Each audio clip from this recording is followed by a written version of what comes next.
Tune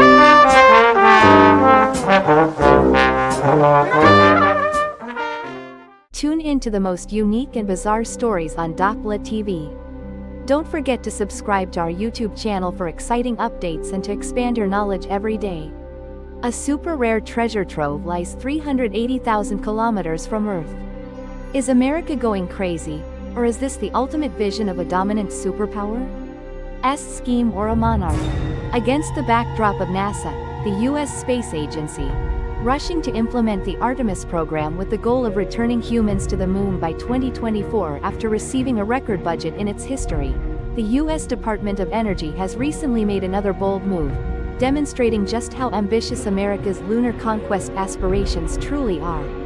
Specifically, scientists at the Idaho National Laboratory under the U.S. Department of Energy have just announced plans to build a nuclear power plant using modern reactors, aimed at supporting humans and living and working more conveniently on the moon.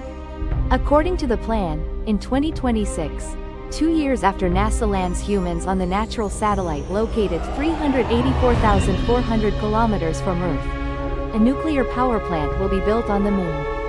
This project aims to meet the basic needs of astronauts and scientists working there.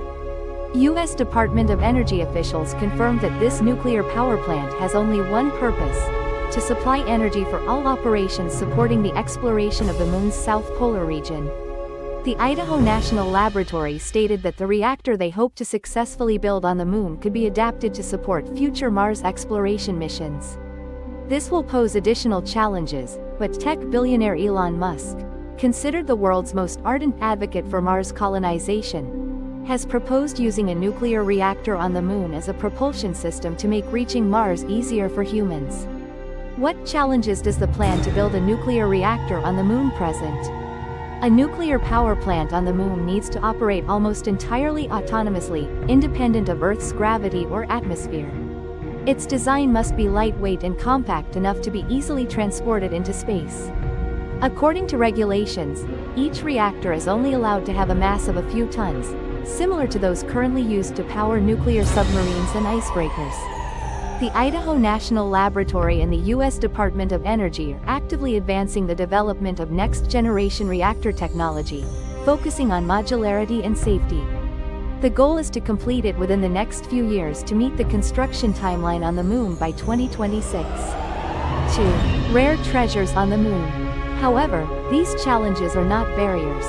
What space scientists are aiming for is the abundant and readily available nuclear fuel resources on the moon. Helium-3, a rare element on Earth, is believed to be abundant on the moon. Scientists involved in China's Lunar Exploration Program, CLAP, estimate that the amount of helium-3 on the moon could range from 1 to 5 million tons. According to a 2010 assessment by the U.S. Department of Energy, 1 gram of helium-3 can cost up to $15,000, making it 300 times more expensive than the same mass of gold or platinum. The moon holds an abundant source of helium-3, which could meet humanity's energy needs for at least 10,000 years. Unlike Earth, which is shielded by a magnetic field, the moon has been continuously exposed to a significant amount of helium-3 from solar wind over a long period of time. It is believed that this helium isotope could produce safer nuclear energy in fusion reactors, as it emits no radiation and generates no hazardous waste. Helium-3 is the ideal fuel for nuclear fusion reactions, with the potential to become an energy source for next-generation spacecraft in deep space exploration missions. Professor Yang Ziyuan, the chief scientist of China's Lunar Exploration Program, CLEP, shared this perspective in Space Safety magazine. According to the American magazine Popular Mechanics, thorium resources are unlikely to be utilized in the near future, while global uranium mining is also facing significant challenges. Therefore, the U.S. finding a new location to build nuclear reactors using available materials on the moon will help the country secure its position as the dominant nuclear power in space. Advance further in the field of energy and explore deep space. It is no coincidence that scientists compare the moon to the Persian jewel of the solar system. With a mass equivalent to 2% of Earth's, this satellite is truly a celestial treasure trove, exceptionally ideal and rare.